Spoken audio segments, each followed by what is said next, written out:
When people got together, joints were passed around. Marijuana is a drug with potential health impact. I have never seen a cannabis overdose.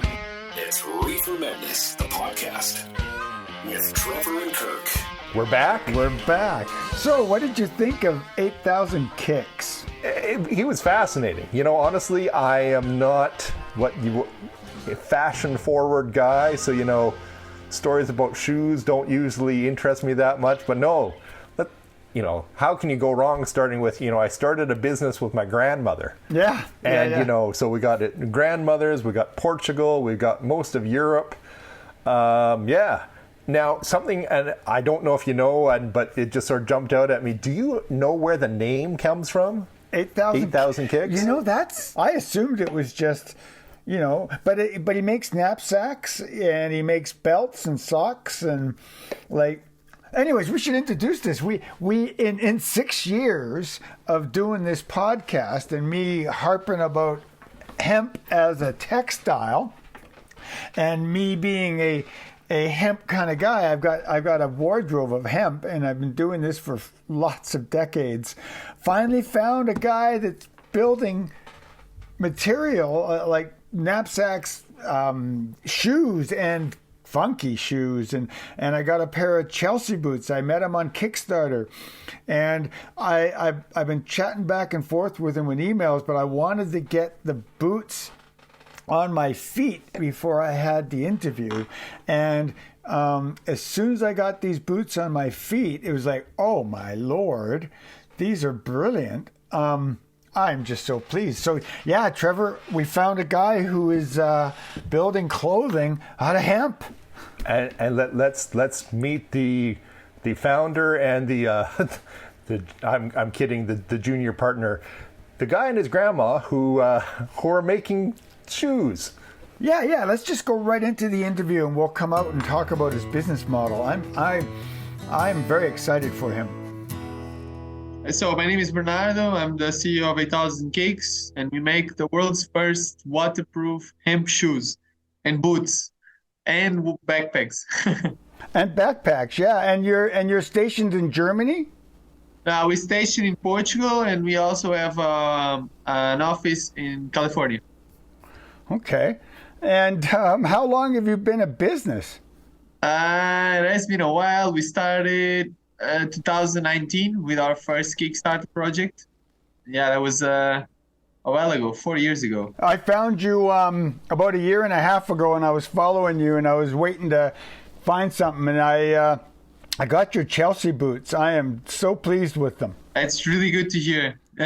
Because I have a lot of gray hair on those. It's just we spent like 2 years and a half developing them before launching. It's really hard to bend the fabric and make it to make it fit the Chelsea boot, because it's even leather is complicated. Fabric is even harder.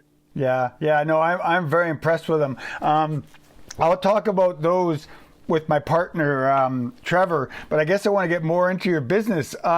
So I know you got some stuff to show me, but let's educate our listeners on hemp. Why have you chosen hemp? To be honest, I didn't know hemp was hemp. I didn't know what was it all about. It was 2018. It was I just moved out of London. I was working in London for a few years. I moved to Portugal to start my own company. I totally didn't know what I was doing. I totally didn't know what I was chasing. But I knew that I wanted to create change, and I wanted to drive progress, do something different, something that helps humanity. But yeah, I was completely lost. And one night, while I was having a few drinks with the boys, and it was the stupidest idea ever. Someone came up with the idea of making hey, Bernardo, you want to launch a business? Why don't you do a hemp shoe? A cannabis shoe. Back then, we didn't know the difference between hemp and cannabis. And it was just that, an idea. I didn't know hemp was super durable or sustainable or antibacterial or whatever. I just knew cannabis. I was doing other stuff back then. I was testing many ideas, and one of them was that one. So I came to my grandmother, which has over 50 years experience in textiles. And I came to her and I said, "Hey, Otilia," that's her name. I call her her first name. What do you think about us launching a cannabis shoe business? And well, she was not very happy at first. Well, you have to understand, she was 76, 77 at the time. And well, when you come up with an idea of making a cannabis shoe, she was not very happy. And obviously there was a little bit of a stressful a couple stressful days around the house, until I decided to order some fabric from a French supplier. I ordered, I had it, I showed it to my grandma, and she was pretty impressed. Like, "I've seen a lot of things. This is interesting." And that was the first yes. Wow. So what did she do in textiles that she didn't understand hemp at the time? Well, she did. She was always working with cotton or linen or polyester, and she was, I mean, linen. But back in the day, the clear definition of hemp was not very publicly known. It was all linen, right? So she probably, when she was working with hemp, she probably thought it was linen. So when she saw a new type of linen, this time called hemp because it comes from hemp, she was very impressed. But she totally didn't know that it was possible to make hemp out of hemp. That's very cool. So you figured Portugal, and why Portugal? I started here because I'm from here, and when someone starts a shoe business, one of the places to be is Portugal. China is also very important because a lot of the hemp in the world comes from there. It's the number one country in terms of hemp processing, and this is why I spend a lot of time there. But Portugal is also a pretty important place in terms of shoe manufacturing. That's why you get your boots made in Portugal. Yeah, they're well-made boots, man. I was looking at them. I want to spend some time on the textiles. So you decide to make shoes and backpacks out of hemp, and you moved textile. Talk to your grandmother. What was the next step? The next step was, well, we got some samples for fabric. We ordered a few more, and a few more, and a few more. We start comparing them. This one is good. This one is not so good. This one seems strong. This one seems weak. All right, let's move on with this one. Then I was 1 week just cold calling factories and say, "Hey, can we visit you? We have this project. We want to make a cannabis shoe." And all factories were like, "Oh, sorry, we don't want to do this. You're too small, blah, blah, blah." And we were like, yeah, but just hear us out. We have this idea. We just need a sample. We can sell and put quantities as long as we have a sample.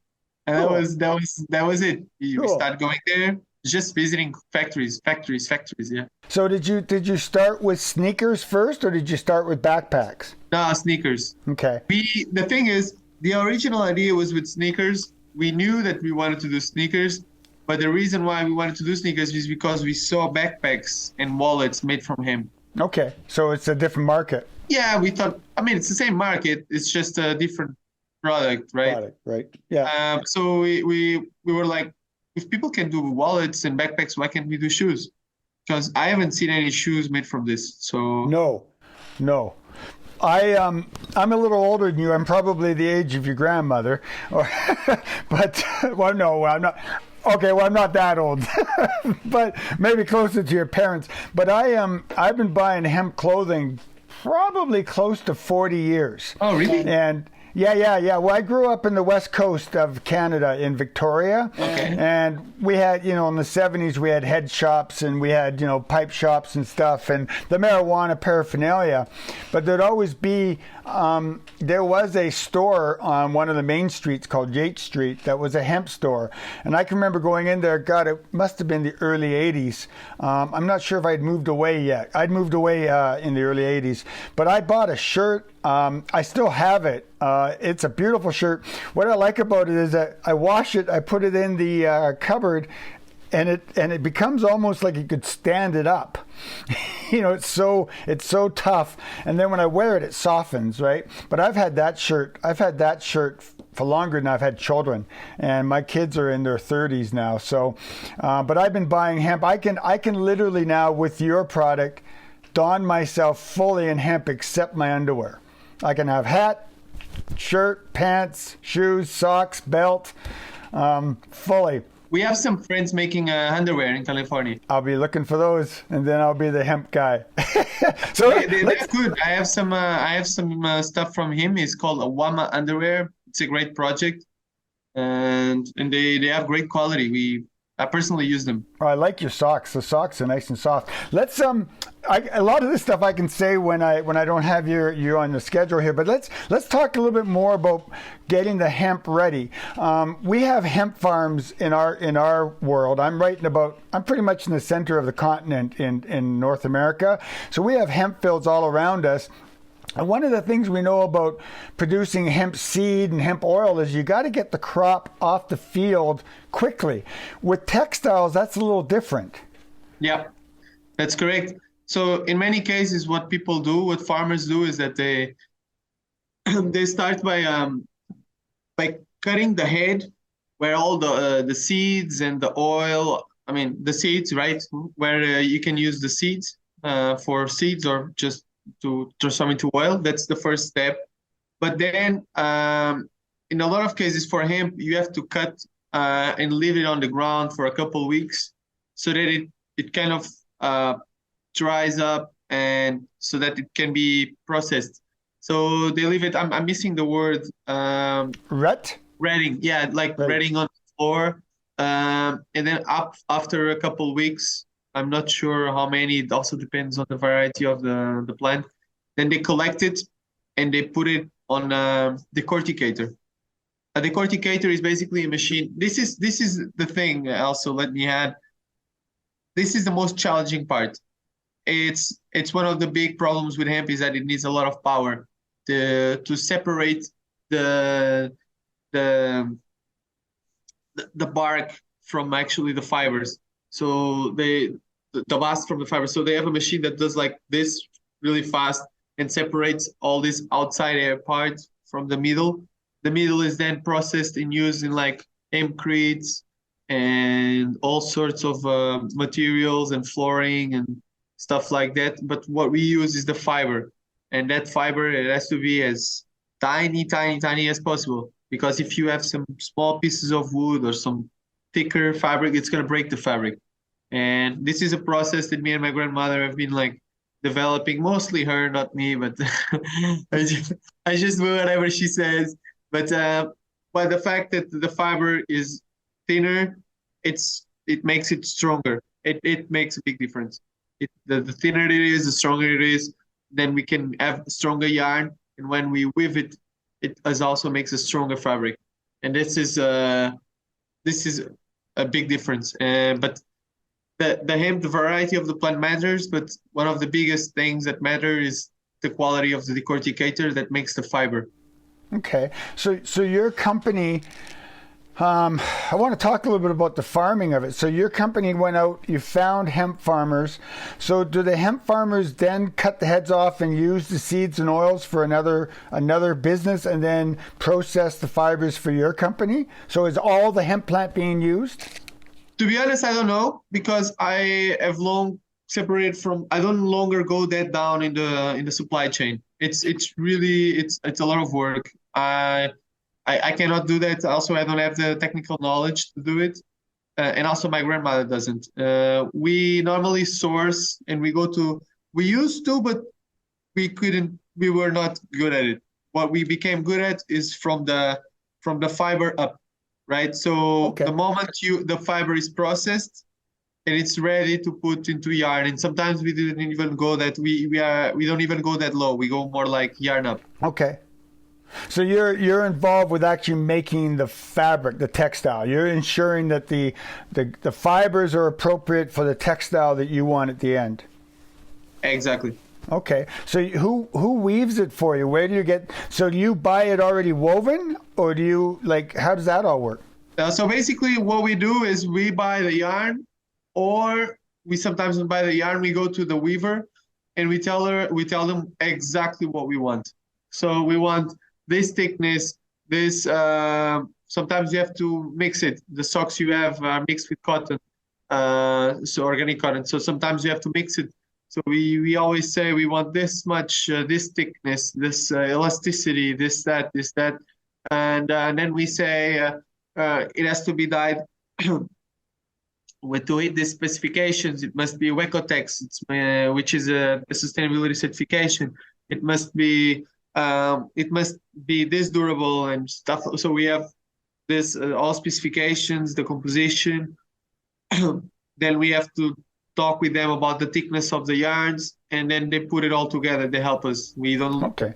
I mean, we give them the freedom to pick whatever they want in terms of suppliers. We suggest them some, but ultimately it's up to them to pick who they want to work with.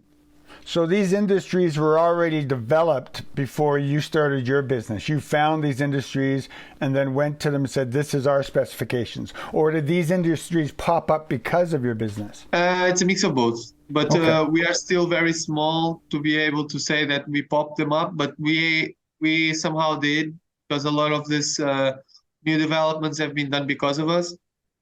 The thing you have to understand is also hemp. This was really hard to find. We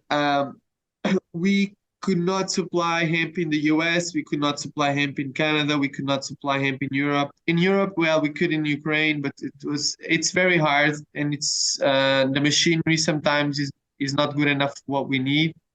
For instance, we make our insoles, for instance, are made in Spain. The hemp we use for the insoles, the hemp we use for the belts are made in Czech Republic. But we would not be able to make the hemp, to make the belts to make the hemp that we use in the belts in Spain, or vice versa. Or we would not be able to make the hemp belts with the hemp we have in Ukraine. So it's really hard to actually, I mean, you're good at this, okay, perfect. But that's the problem with hemp. I mean, with cotton, I don't have any problem. I go to the shop here or there, and I say, I want 2 meters of fabric, white fabric, to use to make a pair of boots. Easy. Okay, is that because of laws? Is that sourcing because of laws, or just because of the quality of the hemp? For both. The thing is, hemp, you have to understand, hemp was forbidden for so many years. Only now the industry is starting to reappear. And even if it's, and even though it's starting to reappear, it's not like it's done, right? There is this factory in Portugal. They had to invest 15 million. They just got funded last year, and only now they're planting, and then they're gonna buy a decorticator, and then they're gonna buy this and that, and only like in a few years they will be able to start having output of hemp. But this is because we already talked with them. We told them we will buy from you if we hit the standards, and they say we will hit that standard. We will hit those standards. I say perfect, let's do it. But you see how it goes, right? It's like a chicken egg problem.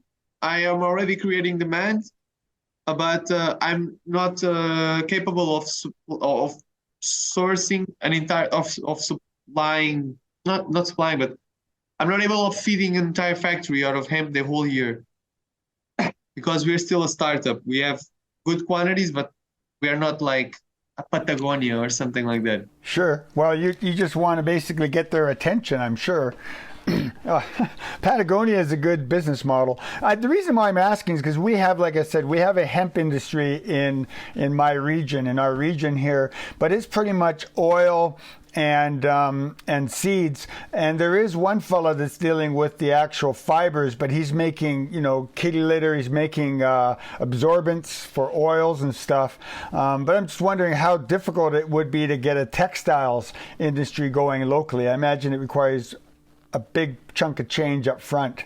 Yeah, I mean, a good decorticator, normally it's the biggest investment. It has to be really good.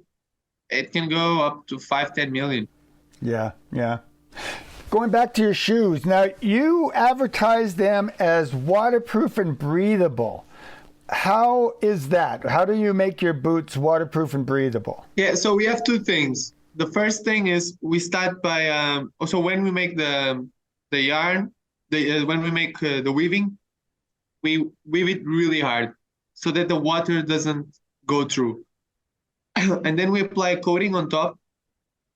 The coating protects the fabric, but also gives this effect of water repellency. And then we have a waterproof membrane that allows water to go out, water vapor to go out, but not humidity to go in. So basically, this is what gives the effect of waterproofing and breathability. Now, it's not like as breathable as a pair of Crocs, right? But you've tried them. You see how they still allow your feet to breathe, but not the water to get in.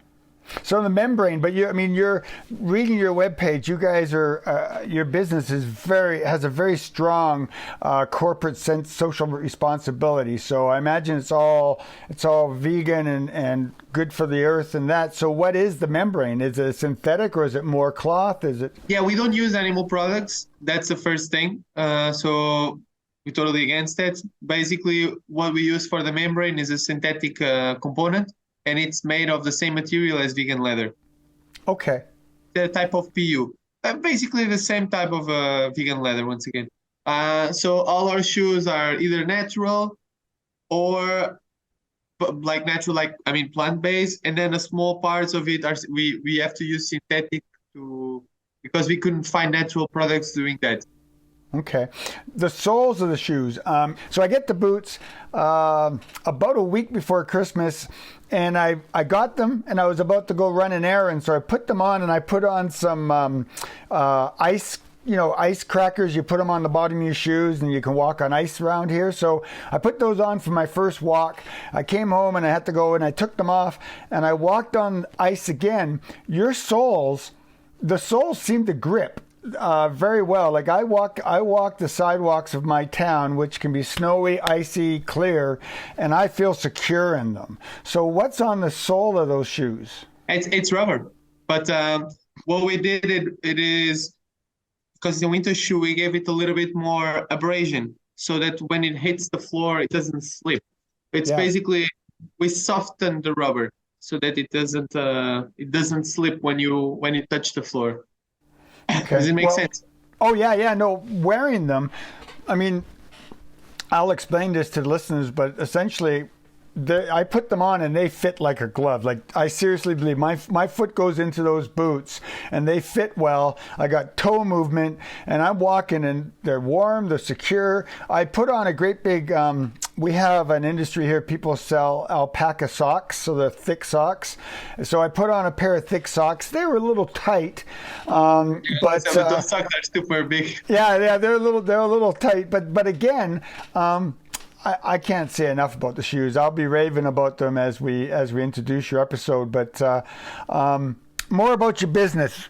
Yeah, no, that's why I wanted to talk to you. I've been looking for a textile story for 5 years, and I haven't been able to find a business. Well, I don't know if you're familiar with our website, but we've got 117 episodes, all about cannabis and hemp and everything. So I've been raving about textiles forever. Tell me a little bit more about your partnerships. Your business allows ambassadors. I'm wondering if our podcast can become an ambassador for your business. No, absolutely. We actually give a discount to all our ambassadors so that they and their partners, their listeners can also have a discount. I can create a specific one for you so that everyone can enjoy a discount. I mean, right now we don't have boots. Sorry, everyone. It's sold out. It's been a bit complicated because we had to close them on the website. We had a lot of demand, and we have another production coming out in 3 weeks. But it's yeah, no worries. I mean, your webpage is full of products, and it's lovely. It's lovely stuff. So I would be honored to have you on our webpage and try to promote your business. I'm all about hemp, and I really think hemp it's the past and it's the future. There's no question. So we're on the same page. Man, a lot of the stuff I have here that I had questions for you, I can sort of talk about. Oh, here's one. Tell me about 500 plants that was spread around Berlin. What did you do there? That's a good question. Man, sometimes you have to break some plates, right? No one drives change by sitting at home and waiting for it to happen, right? So me and the team, me, Joao, Sarah, Patricia, we were like, we gotta do something. And basically what we decided was we're gonna be in Berlin, let's do something crazy. And the idea started with us, well, spreading some green love around Berlin. But we contacted a lot of farmers around. We finally got one around Berlin. He was living like 2 hours away. We rented some trucks, and not trucks, but like some vans. And we drove all the way there. We invased like 500 plants, put them in the truck. We hanged some tags on the plants, explained this is not for smoking, this is industrial hemp, it's used to make shoes and clothes and stuff, textiles. So then we decorated all these plants. It was a lot of work. The night before we took off with 500 plants. We actually had to drive a few times back and forth. But we drove to Berlin, and then we just stopped throwing them away as fast as we could. It was a little bit of adrenaline rush. The police stopped us, but then it was just because we were not in a good parking. It was a lot of stressful moments. But you got arrested. Yeah. And arrested for parking violations or littering? What did they arrest you on? What was the charge? Yeah, basically they didn't arrest me on any charge, but they did arrest me because they wanted to see what I was doing, right? Imagine if someone is dropping 500 plants, and you put it online, some people it throws some red flags, right? So the police had to intervene. The police said that they got notified by some neighbors, and then they showed up at my door. It's like they grabbed me, they brought me to the police station. They took some plants, they tested them, and then I went to the judge. And they could charge me on so many things. They could charge me on littering. They could charge me on public indecency. I don't know. They could charge me on anything. Or like illegal marketing, non-authorized campaigns. I don't know. But they were pretty cool. I stayed there the whole day. I had to, stay there. The police eventually, Germans are very stuck up, but they chilled a little bit. They told me what was going on. And I was just a little bit nervous, and then I relaxed a little bit. Then I went to the judge, and he said, I didn't understand what he said, but some people translated for me, and they said, okay, the judge says it's not too bad. It's not as hard as they thought it would be, but it was important to check. I cannot do this again, and I have to collect all the plants and put them away. And I said, sure. But by the time I went to the street, most people already collected the plants and took them home. And I was like, I was walking around the streets. Everyone collected them and brought them home. So I just took a bunch of them and just left. That's funny, man. You got a lot of mileage, a lot of advertising out of that, I bet. Yeah. As they say, all advertising is good advertising, but it was a bit scary, but it's all done, and I'm good, no problems. And that's great. Hey, how many people do you employ? We are a small company. We are 4.5 people.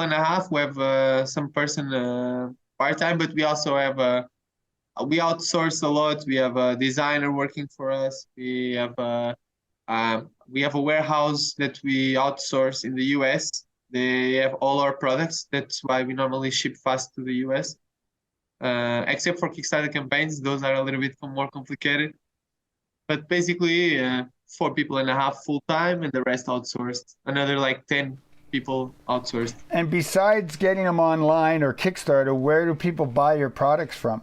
They can come to any stores available. We have a list of stores on our website's footer, 8000kicks.com. They can go to the footer, and they have a list of stores. We have around 20, 30 stores around Europe, and I believe like 8 or 9 around the US. But this year we're going to open more stores in the US. Don't worry. Very cool, man. Okay, what question didn't I ask about your business? What do you want our listeners to know about your business? No, the most important for me, for people to understand, is we are in the market of amplifying society because we really believe in this fiber. The same as you, we think this has a lot of potential. And what we are doing is working really hard to develop hemp to the way it should be today. And we do that by reinvesting all the money that we got into Kickstarter was into not only making the boots, but pushing him to the next level. They're doing more tests, spending thousands of euros in the lab, perfecting the fibers, perfecting the yarn, going back to the factories and telling them that they should do this more thinner or harder or this more or that more. So what people are doing by buying our products is not only getting a hemp shoe, but supporting our developments and our efforts to make hemp a great fiber as it once was. And this is our goal. So this running shoes is our next step. It's a big milestone for us. And this is our next step in making pushing hemp to the next boundary, which is performance, which is a big thing for us. And the moment everyone sees that hemp is the #1 fiber in the world, big brands will start changing and using hemp as well. And once they do that, we'll have created a sustainable world and a world where sustainable fibers make sense because it's just better. Is one of your hopes that someone big finds you and buys you out, or you're going to always be a little bit of a little guy? Well, we hope we grow, right? So that's a dream of us to grow. Now, getting bought, yeah, maybe yes, maybe no. What is important for us is to continue driving, pushing forward a vision that we have, right? So it's important that if we get bought, the person that buys us understands what we're trying to do, and not just adding us to their catalog. Oh, here's another shoe. The thing is, getting bought by someone with big pockets is a way for us to potentially achieve our mission faster. Because in the end, it's not just about how much money you die with, it's about the legacy you drop. And we really want to leave the legacy of having a planet where hemp is mainstream, ubiquitous, as we like to say. So Kirk, you obviously love this episode. You went so far as you were a spokesmodel. Yeah. But yeah, I can see why this one's right up your alley. You know, we're taught. You know, you like the whole. I'm not saying I'm against it, but you like the whole sort of end-to-end life cycle of a product stuff. And this is really somebody who, you know, doesn't do so much anymore, but at one point was going right to the farmers to say, you know, can you grow this, to the processors, you know, can you take this, what are we going to call it, yarded, fiber is probably the right word, and turn it into a cloth. We can do something, and then, you know, convince his grandma that, you know, the cloth, after the cloth is made, hey, this is just, you know, kind of like linen, to, you know, then how do you waterproof it, and how do you make soles on it, and then, you know, so yes, definitely a whole life cycle, and all about hemp. You know, I was thinking about what to talk to you about in regards to this show, because this episode, because obviously, you know, hemp product, you know, the history of hemp. These are things you've heard me say, and I'm sure the audience has heard me say over and over again. So I don't want to repeat. I want to talk about fashion and this guy's business model. I mean, his mission. Yeah, because we as two older guys, fashion, that's our thing. No, hey, I like to be fashionable. No. I mean, I'm talking about right now in this day and age, the whole fast fashion thing, the whole throwaway food, throwaway clothing. I mean, I guess, you know, I can afford to buy good clothing. I love the Patagonia model. I mean, we got a business in town that sponsor us, Prairie Supply Co. They sponsored the Phil Guyman episode. So listeners, if you want to buy online a good clothing store, Prairie Supply Co. in Dauphin, Manitoba, Canada, is a good business model. He deals with Patagonia, and Patagonia's model is that, if you want repairs, you ship it back to them. They do the repairs for free. If you want to retire the clothing, they ask you to give it to them, and they will deconstruct the clothing and make new clothing out of it. This guy, Bernardo's business model, our mission is to bring back hemp by showing everyone hemp products are way superior to other products made of other fibers. This is a green answer we have been waiting for.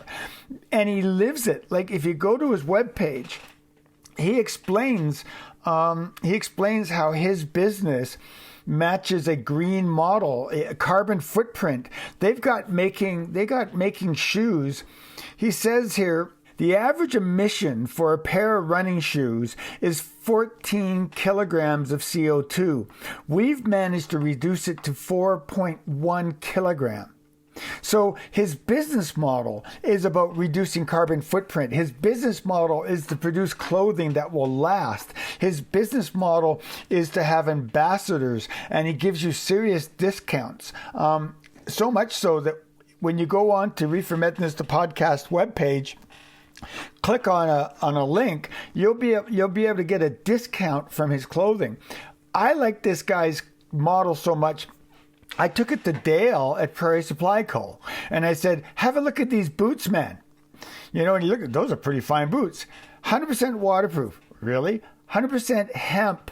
And the rubber soles are vegan soles. Like everything about this product is fucking brilliant. So I'm going to say it. It's fucking brilliant. Everything that this 62-year-old man lives for, this kid is doing.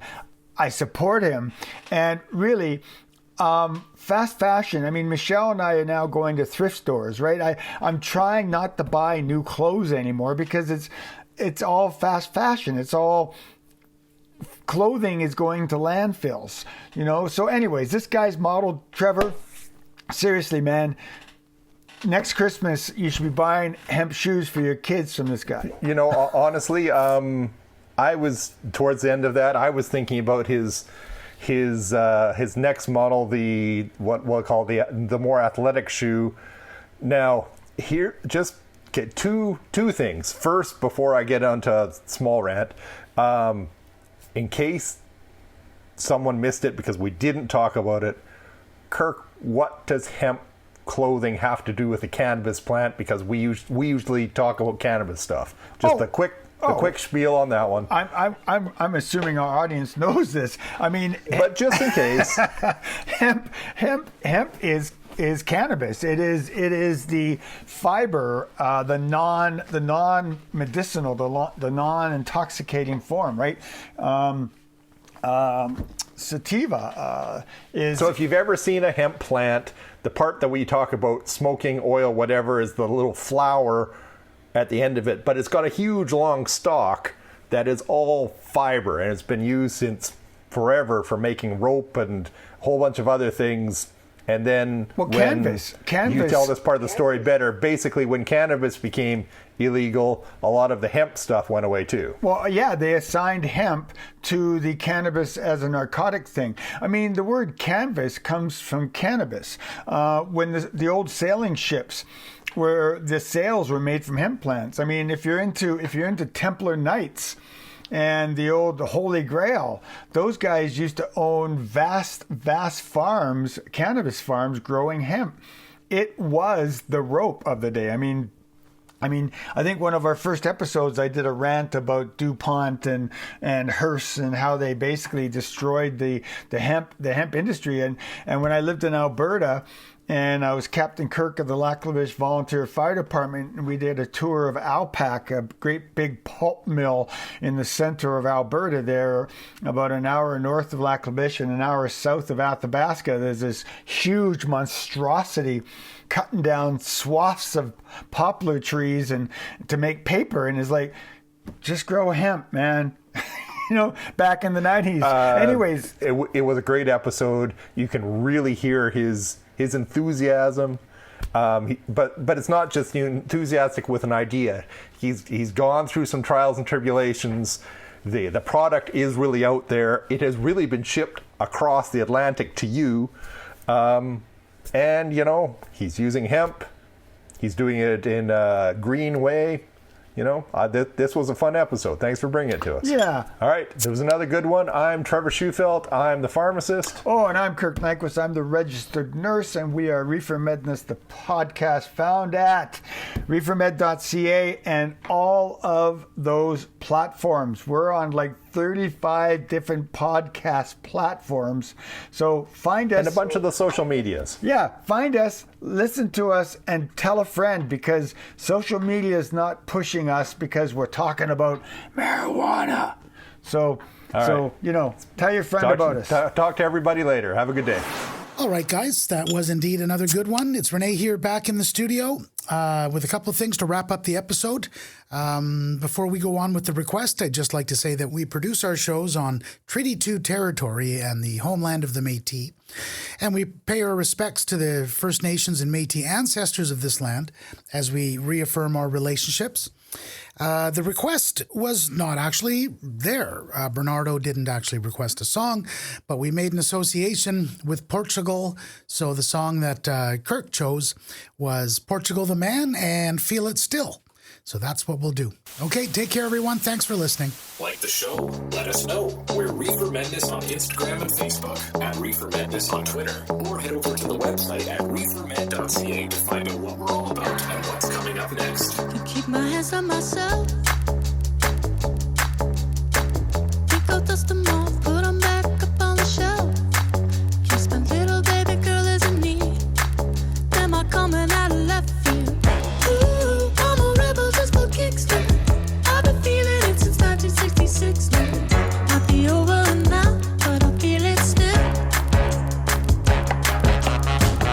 Ooh, I'm a rebel just for kicks now. Let me kick it like it's 1986 now. Might be over now, but I feel it still. Got another mouth to feed. Leave it with the babysitter, mama call the grave digger. Gone with the falling leaves. Am I coming out of left field? Ooh, I'm a rebel just for kicks now. I've been feeling it since 1966 now. Might have had your fill, but I feel it still. Ooh, I'm a rebel just for kicks now. Let me kick it like it's 1986 now. Might be over now, I feel it still. We could fight a war for peace. Give in to that easy living, goodbye to my hopes and dreams. Stop flipping for my enemies. We could wait until the walls come down. It's time to give a little to the kids in the middle. Oh, until it falls, won't bother me.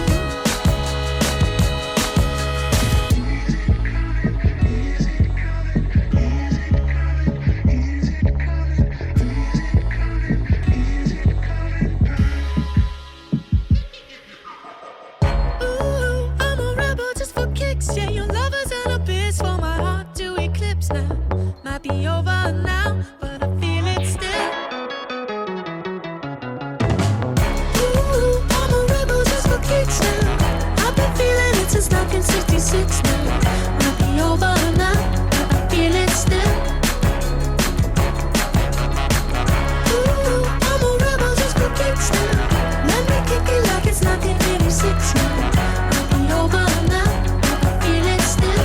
Might have had your fill, but I feel it still.